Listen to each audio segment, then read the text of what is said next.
If you feel like you're fighting the viewport camera every time you try to model, you are not alone. But here's the truth. 3D modeling is 50% manipulating vertices and 50% knowing how to look at them. If you can't navigate your scene comfortably, you can't create production-ready assets. In this video, I'm going to show you how to move through 3D space like a pro. We aren't just going to memorize hotkeys. We're going to build the muscle memory you need to treat the viewport as an extension of your hand. Welcome to 3D Skill Up. First, a pro tip before we start moving. By default, Blender gives us a cube. The problem: a cube looks identical from almost every angle. When you're learning navigation, this is a nightmare because you lose your sense of orientation. So delete that cube. Today, we are going to use this gas cylinder game prop. I'm using this because it has distinct features: a valve on top, a base at the bottom, which acts as a visual anchor to keep us oriented. If you want to practice with this exact model, I've put the download link in the description below.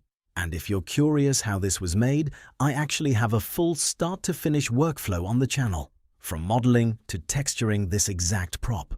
You can check that out later, but for now, let's focus on navigation. Let's start with the absolute basics.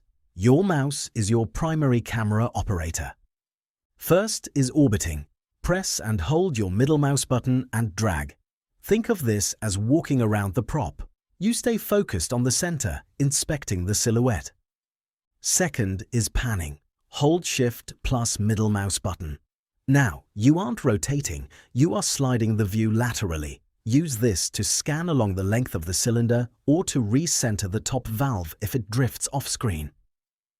Third is zooming. You can use the scroll wheel, but here is the senior artist way. Hold Ctrl plus middle mouse button and drag up and down. Why? Because the scroll wheel moves in jagged steps. Using Ctrl gives you a smooth, fluid zoom, allowing you to get incredibly close to the mesh details without overshooting. Freeform navigation is great for general inspection, but when you are modeling from blueprints or aligning bolts, you need mathematical precision. That is where the numpad comes in. Memorize these three numbers: 1, 3, and 7. Numpad 1 is your front view, perfect for checking the silhouette of the cylinder. Numpad 3 is your side view. Numpad 7 is your top view. This allows us to look directly down at the valve mechanism. Need to see the bottom? Just apply some logic. Hold Ctrl while pressing those numbers to invert the view. Ctrl plus 7 shows you the bottom base. It's intuitive once you get the rhythm. Now check the text in the top left. It likely says orthographic when you are in these direct views. This is crucial. Perspective is what we see in real life. Lines converge in the distance. Orthographic removes all depth perception. The object becomes mathematically flat. This is essential when modeling hard surface props like this cylinder because it lets you line up the valve handle with the body perfectly without perspective distortion. You can manually toggle this by hitting numpad 5. If your prop ever looks warped or strange, check if you're stuck in the wrong mode. I know what some of you are thinking. I have a compact keyboard, no numpad. Don't worry, Blender has evolved. You have two modern alternatives. The tilde key, tilde. Usually under Escape. Press it to bring up a pie menu. Flick your mouse towards top or front. It's incredibly fast. The Alt swipe. This is my favorite. Hold Alt, click your middle mouse button and swipe in a direction. Swipe down for top view, swipe left for side view. It feels very gestural and keeps you in the flow. We have all been there. You rotate too far and suddenly your prop is gone. You're lost in the grey void. Do not panic. Press Shift plus C.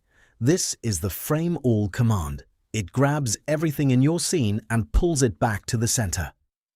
Conversely, let's say I want to work on a specific detail, like this small bolt on the valve. Scrolling in manually is tedious.